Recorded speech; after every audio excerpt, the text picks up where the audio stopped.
In the headlines, Ruto's visit, good jobs, many risk, from grass to dust, renovation of Kiambu Ruiru Road.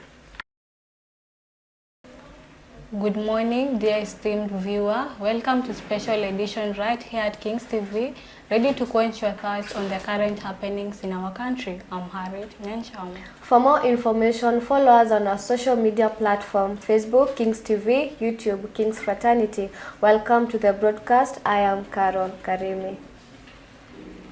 President William Ruto visited Kiambu town in Mount Kenya region. He addressed Kiambu residents on development of the county. Our reporter Mary Kihu has more.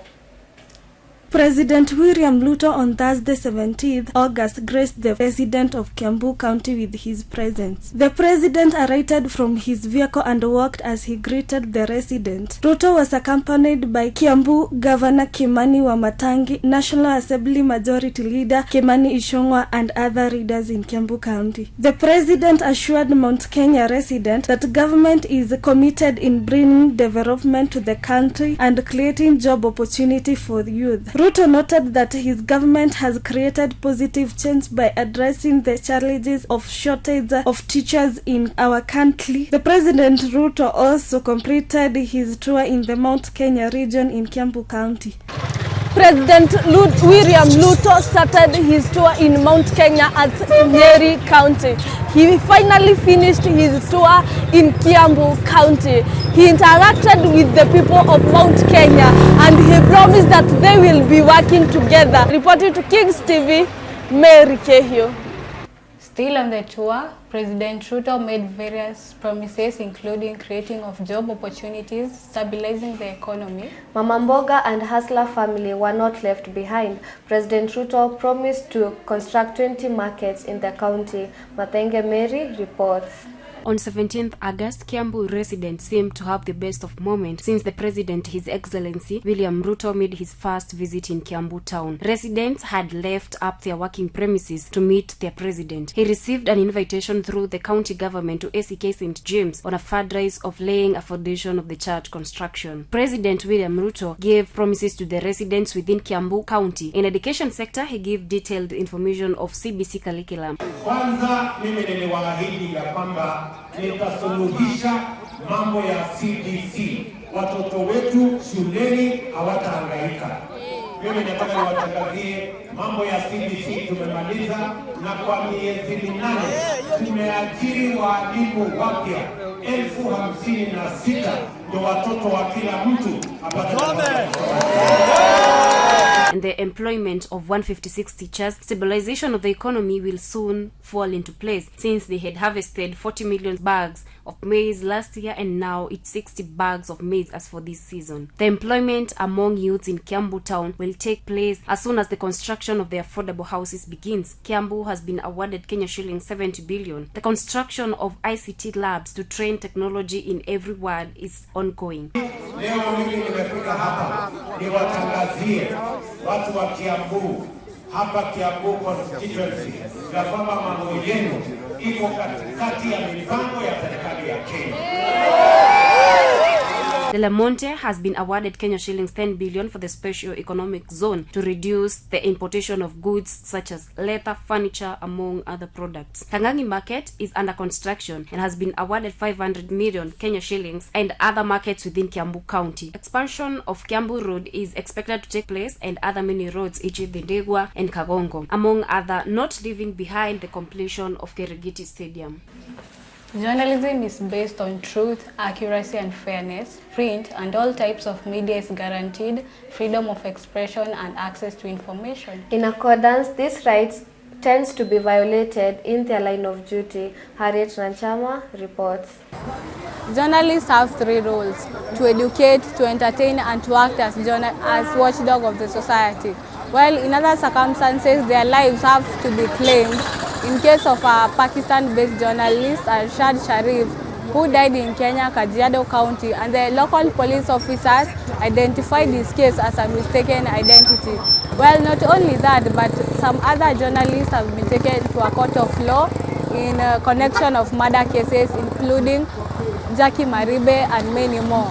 Well, it is a good job with the voice of the people, but unheard sometimes. Journalism is based on truth, accuracy, fairness, and neutrality. According to the 2010 Constitution, Article 33, it stipulates that the freedom and independence of electronic, print, and all types of media is guaranteed, including freedom of expression and access to information. Journalists tend to apply shoe leather and letting their fingers do the walking in search of newsworthy stories. On 20th March, the countrywide protests were not only chaotic but also endangered several camera persons, reporters, and drivers, as some of the equipments were reported missing and stolen, including cameras. On 23rd October 2022, a Pakistan-based journalist, Arshad Sharif, was murdered in Kenya, Kajiado County. The body was confirmed by Pakistan detectives that it was premeditated death with several bruises reported. The killing was regarded by local police officers as a case of mistaken identity. Globally, journalists tend to avoid being taken to a court of law. Hence, they try to avoid invasion of privacy, defamation, revealing of sources in confidentiality, and misinformation.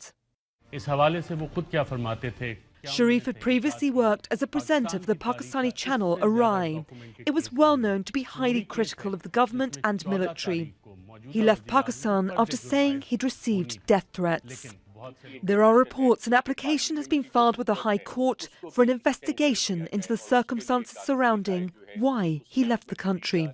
Journalists' life has never been perfect as they grace the screens with smiles. Some of them, including Jackie Maribe, Moses Dola, and many more, have been accused of serious crimes. Journalism being a good job like any other, journalists become vulnerable to human rights abuses such as torture and harassment, alongside facing lifetime threatening risk. Voice of the People understood wrongly. Harriet Nyanchama, Kings TV, Nairobi. We'll take a quick breather. Stay tuned.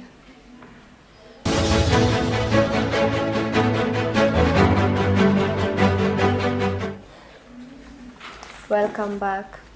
The county government of Kiambu is to renovate the Kiambu-Ruiru Road due to the increased rate of accidents, which further leads to loss of lives. In addition, the road users and farm products transporters become affected due to poor road condition. Samuel Chege has more. The county government of Kiambu is renovating the Kiambu-Ruiru Road that has been a tragedy to Kiambu residents due to increased rate of accident and loss of lives. The poor condition of the road affects the road users and Kiambu residents when transporting their goods and farm product to the market, resulting to lateness delivery of market product to client and increased cost of car maintenance caused by punctures. The renovation of the road has obliged the youth since it has created job opportunities. Here I am in 17 kilometers road that moves from Kiambu to Ruiru town, and here I am with the surveyor that works with Rexon Enterprises, and he has this to say. My name is Richard Kamodo from Lake Zone Enterprises Limited. Initially this project started 2 months ago from Ruiru to Kiambu 17 kilometers road. As for now, we have this road has created jobs for over 40 youths. The aim of the reconstruction is to, we started by maintaining, there's maintenance and there is expansion. Samuel Chege, Kings TV, Kiambu. Well, here is a brief history about Kiambu County in terms of economic activities, physical features, and development. Beyonce Wangoi has more. Kiambu town is among the largest towns in the Republic of Kenya. It comprises of many commercial activities such as market businesses and supermarket businesses. It has physical features like steep slopes and valleys which are unsuitable for cultivation. Kiambu is well known for sites like Chania Falls and Karura Forest. Agriculture is among the leading economic activities in Kiambu County, contributing to 17.4% of their total income. It also has big companies like Farmers Choice Limited, Dumberi Dairy Farmers Cooperative, and not forgetting the Kiambu County headquarters are located in Kiambu town. Beyonce Wangoi, Kings TV. Kiambu County being a real estate hub, as population increases, also high cost of living increases as well. Ivy Nanjala, our reporter, has more on this. Kiambu has been one of the counties with many buildings and day-to-day activity due to high cost of living. Kiambu residents are most affected with an increasement of house rent, where bedsitter, which was costing 80,000 Kenya shillings per month, is now costing 11,000 per month, and a single room, which was costing 3,000 Kenya shillings, is now costing 5,500 Kenya shillings due to hard time. Kiambu, nyumba zinapanda juu, unapata watu ni wengi, so unapata rento zinakuwa kidogo. Sasa juu ya demand ya nyumba, tunataka nyumba, inabidi zimepanda bei. Plus unapata kama kiangalia tena kuna mashule karibu, so bado mastudio wanahitaji nyumba, so lazima wakuje, unapata nyumba zinakuwa kidogo. Kiambu residents are forced to move to the countryside or where there is sufficient income. The residents are complaining, saying that the cost of living is high and yet there is no salary increasement. Kings TV, Ivy Nanjala. We'll take a short commercial break.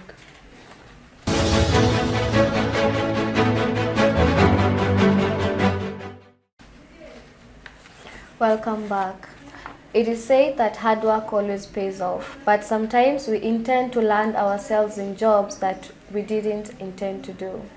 When COVID-19 struck, many people lost their jobs, and this has forced them to do any job found in order to meet their basic needs at the end of the day. Carol Karemi has more on this. It is said that hard work pays, but sometimes we land to the jobs that we didn't intend to do. When COVID-19 struck, many people lost their jobs and had no alternative but to look and do casual jobs that at the end will meet their needs. Kwa majina naitwa Jacob Nganga Isangai, ama former MCA ya Baiward. Nakumbuka mzuri sana before COVID-19 ingie. Juu nilikuwa nimejisimamisha mzuri sana. Nilikuwa na wholesale yangu. Nilikuwa nimeweka ya bai. Nilikuwa nimeajiri watu kadhaa. Sasa venye COVID-19 iliingia, kazi zikaharibika, wholesale yangu ikaisha, watu wakaenda, bibi akapotea. Kwa sasa nikaonelea nirudi kwa barabara. Hii kazi nafanya kwa sasa ni ya kutafuta tu unga ya kukula. Indeed, a good dog deserves a bone. Kings TV, Carol Karemi. We'll be back with the health sector.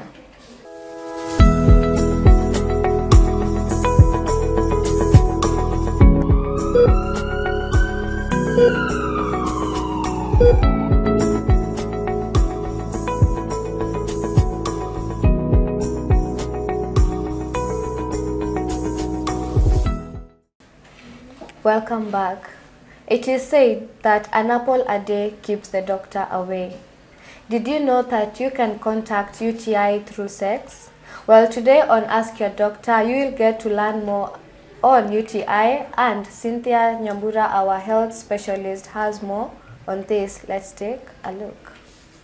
Health is a state of complete harmony of the body, mind and the spirit. Today on Ask Your Doctor, we'll take a check on urinary tract infection, or the UTI. Urinary tract infection is an infection of any part of the urinary system. The urinary system includes the kidney, bladder and the urethra. Women are at the greater risk of developing the UTI than men. Symptoms involves a need to pee more often than usual, pain when peeing, sudden urge to pee, pain low down in your tummy, feeling generally unwell, achy and tired. A UTI develops when bacteria enter in the urinary tract and cause infection. Most common cause of UTI is sex, constipation. You might be able to blame your poop for your UTI, uncontrolled diabetes. When blood sugar is high, the excess sugar is removed through the urine, dehydration, birth control and kidney stone. Many may ask how to get rid of the UTI fast. Get started on your antibiotic right away and drink plenty of water. Reporting for Kings TV, Cynthia Nyambura.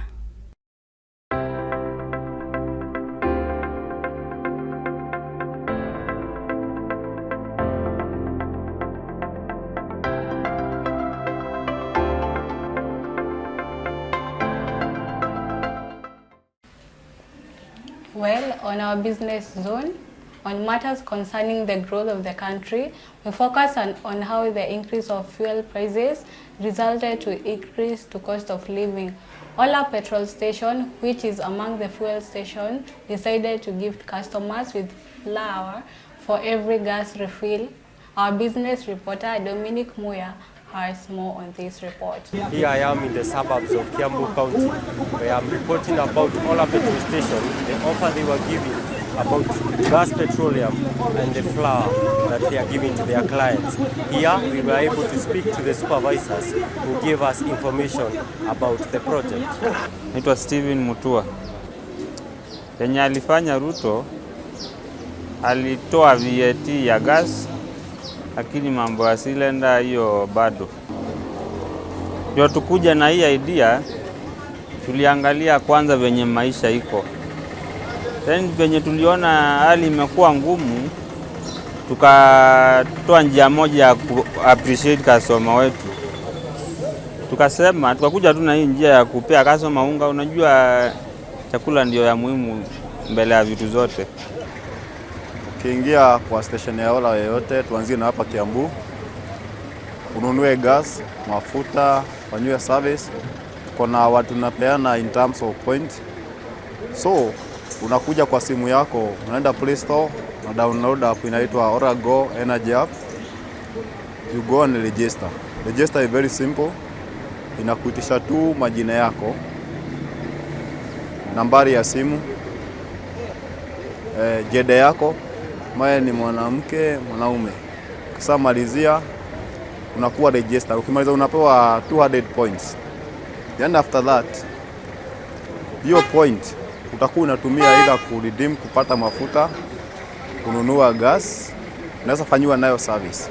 Na hizi point unaipata kwa Ola zote Kenya.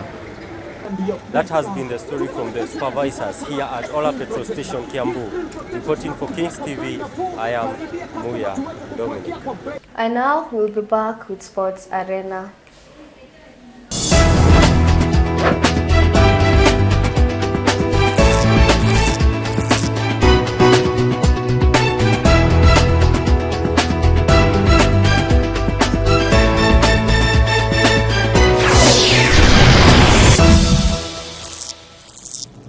Welcome to Sports Arena, where we venture into the EPL League. Our sports analyst June Joki has more on the results of the played matches.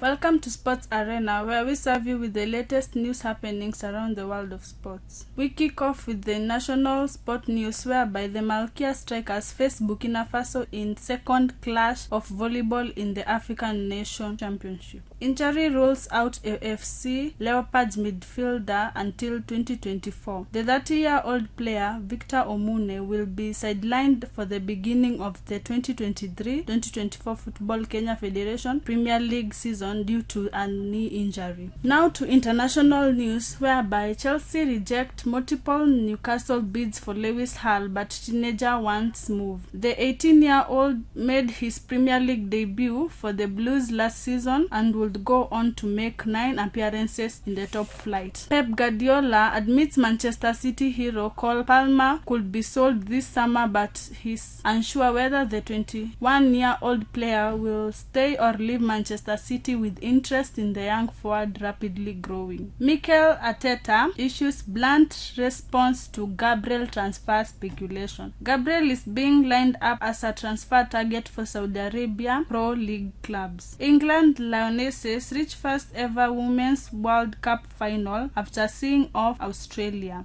Hurricanes send message to the women's team after they reached the first ever World Cup final, congratulating them massively. Liverpool are in talks with Stuttgart over signing their Japan midfielder Wataru Endo. The 30-year-old made 33 Bundesliga appearances last season, scoring 5 goals and registering 4 assists. We head over to the EPL season games, which kicked off on 11th August, and the results are as follow. Manchester City went head-to-head with Burnley, where they scored 3-0 respective. On August 12, Arsenal played against Nottingham, scoring 2-1 respectively. Bournemouth played against West Ham United, scoring each 1 goal. Fulham played against Everton, scoring 1-0 respectively. Crystal Palace played against Sheffield United, scoring 1-0 respectively. Newcastle against Aston Villa, scoring 5-1 respectively. On August 13, Brentford played against Tottenham, scoring a draw of 2 goals each. Chelsea against Liverpool, scoring a draw of 1 goal each. August 14, Manchester played against Wolverhampton, scoring 1-0 respectively. We move on to the International UEFA Super Cup, which took place on August 16th, where Manchester City played against Sevilla, scoring 1 goal each, and on penalty, Manchester City scored 5 goals while Sevilla scored 4 goals. That's all for Sports Arena.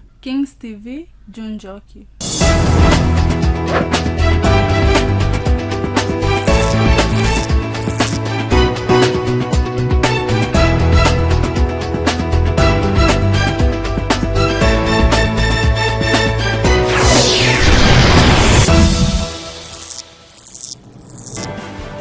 Thank you for keeping it Kings TV. Remember to follow us on all our social media platforms, Facebook at Kings TV, YouTube at Kings TV. Remember, Kings TV is where news comes first.